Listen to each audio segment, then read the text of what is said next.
Olá, queridos, tudo bem? Professora Aline, dando início aí mais uma aula. Peço que abram o livro de vocês, módulo 2, ok? Lá na página 11, que vai falar um pouquinho sobre o enigmas, né? E tem como referência o Sherlock Holmes.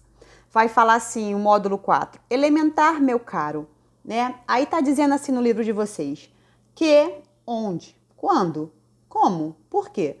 Além de questionamentos como esses, uma boa história de enigma é capaz de despertar diversas emoções no leitor que gosta de desvendar mistérios. Uma simples informação é como uma peça de quebra-cabeça, indispensável para a grande revelação. Bem, no livro de vocês aí, vai falar na página 11, 12 e 13 sobre um texto, tá? A caixa de papelão. O que eu quero que vocês façam, querido? Leiam, tá? Esse texto vai até a página 17. 19, perdão. Eu não vou ler aqui, que vai tomar muito nosso tempo, o nosso vídeo vai ficar muito longo. E a intenção não é essa, tá? Então, vocês em casa, leiam com calma. Nas páginas 20, 21, 22 e 23, tá falando sobre a interpretação desse texto que você fez a leitura, ok? Então, respondam para a professora essas páginas, por gentileza. Embaixo está escrito assim, um pouquinho de conto do enigma, né? O livro de vocês trouxe como conceito. É caracterizado por apresentar uma situação de mistério em torno dos personagens envolvidos. Os fatos narrados são permeados de informações que podem ser pistas para a resolução do enigma. Como na maioria dos contos, os personagens são apresentados sem grande aprofundamento psicológico, porém, suas descrições podem contribuir ao tom misterioso da trama. Essa combinação busca envolver o leitor a fim de aumentar sua curiosidade para a solução do mistério em torno do fato principal. Bem, queridos, tá um pouquinho balançando, que como a gente está tendo aula remota na escola, eu levei meu tripé e infelizmente hoje eu não trouxe o tripé para casa e acabei ficando sem ter onde apoiar o meu telefone. Mas enfim, eu acredito que esteja boa a imagem, tá? Bem, façam aí esses exercícios, ok? Já na página 24 vai falar sobre as pontuações das orações subordinadas substantivas, tá? Bem, nós vimos que elas podem se dividir em subjetivas, objetivas direta, objetivas indiretas, completiva nominal, predicativa e apositiva, né? Vimos cada uma delas no vídeo anterior. Sabemos também que elas podem ser divididas em 3 tipos, né, de subordinação, que são as substantivas, que aprendemos, vamos ver as adverbiais e vamos ver as adjetivas, tranquilo? Bem, qual o conceito aí que o livro de vocês está abordando na página 25? Em um período composto por subordinação, o que eu quero falar, querido, em período composto? É que quando eu tenho mais de uma oração. O que é uma oração, professora? É verbo, tá? Então, as subordinadas substantivas, ela está dentro do período composto. Por quê? Eu vou trabalhar com 2 ou mais verbos, 2 ou mais orações, tá? Orações quer dizer verbos, tá bom, queridos? Então, está dizendo assim, em que as orações subordinadas substantivas, a pontuação segue as mesmas regras do período simples.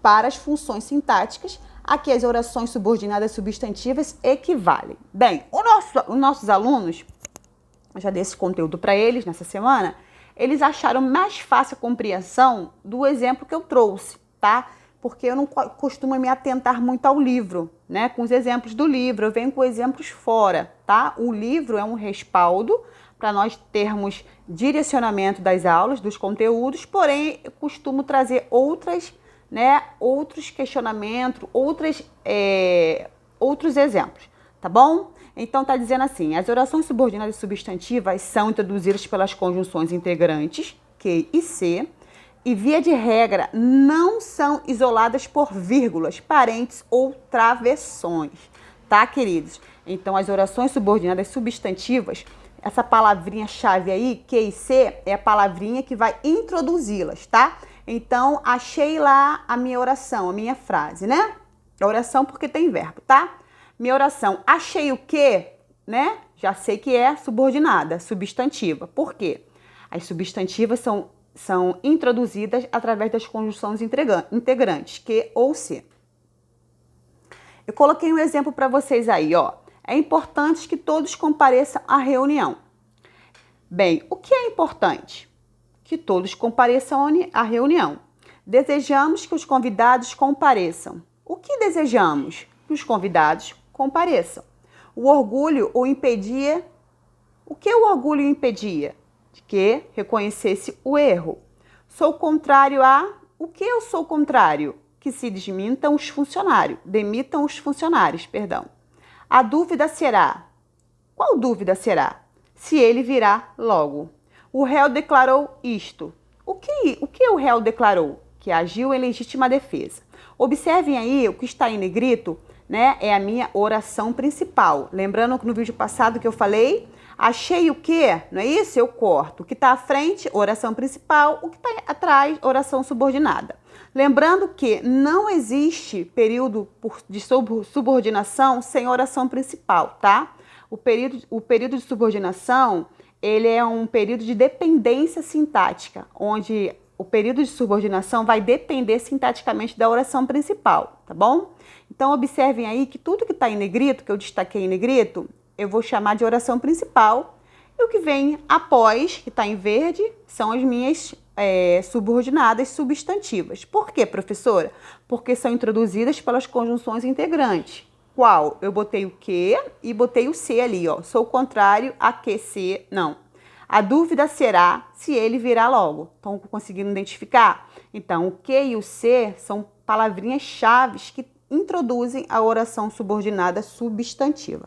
Tá ok? Aí eu tenho aí, ó, subjetiva, eu tenho objetiva direta. Quem deseja alguma coisa. Observe que não tem preposição, objetiva direta. O orgulho impedia, né? O que o orgulho impedia? De que. Aí, orgulho, né? Impedia é um verbo, tá? Então, é objetiva indireta. Sou contrário, o que você é o contrário? A que se demitam os funcionários, tá? Completiva nominal, ó, sou contrário. Contrário é um substantivo. A dúvida será, o que? Será é um verbo de ligação, tá bom? Predicativa. O réu declarou. Lembrem que sempre que eu tiver a positiva dá uma ideia de explicação, querido. Por exemplo, ó, o réu declarou o quê? Que agiu em legítima defesa. Ele está explicando, tá? Traz uma explicação, tá bom? No enunciado anterior à positiva. Tranquilo, querido? Somente a positiva permite os dois pontos. O que acontece? Se eu pego aí e coloco a importante vírgula que todos compareçam à reunião, estaria errada. Por quê? É impossível, tá? É via de regra que a oração principal não pode se separar da oração subordinada, tá bom? Nem por dois pontos, nem por vírgula, nem por travessão, tá? Via de regra, queridos, não se separa oração principal da oração subordinada. Tem, em exceção, tá? Exceção da apositiva, tá bom? Que ela vem por dois pontos. Então, a apositiva é a única oração subordinada substantiva que aceita o sinal de dois pontos. Fora disso, não há. A subjetiva não tem vírgula, dois pontos ou travessões. A objetiva direta não tem vírgula, travessões ou dois pontos. E assim sucessivamente. Somente a apositiva, tá? Que tem essa, vamos botar assim, essa permissão dos dois pontos. As demais não são separadas, tá bom, queridos? Bem, eu coloquei aí, né, permite dois pontos. Respondam das páginas 24 até 37, tá? Professor, é muita coisa, eu sei, querido. No primeiro momento, você pode até pensar ou ver aí. Mas lembrando que a gente só tem uma aula na semana, tá? Então, a gente precisa andar com esse conteúdo para nosso livro conseguir fechar esse livro e assim a gente tirar as dúvidas necessárias, né? Como a gente não tá junto, é bem mais complicado essas aulas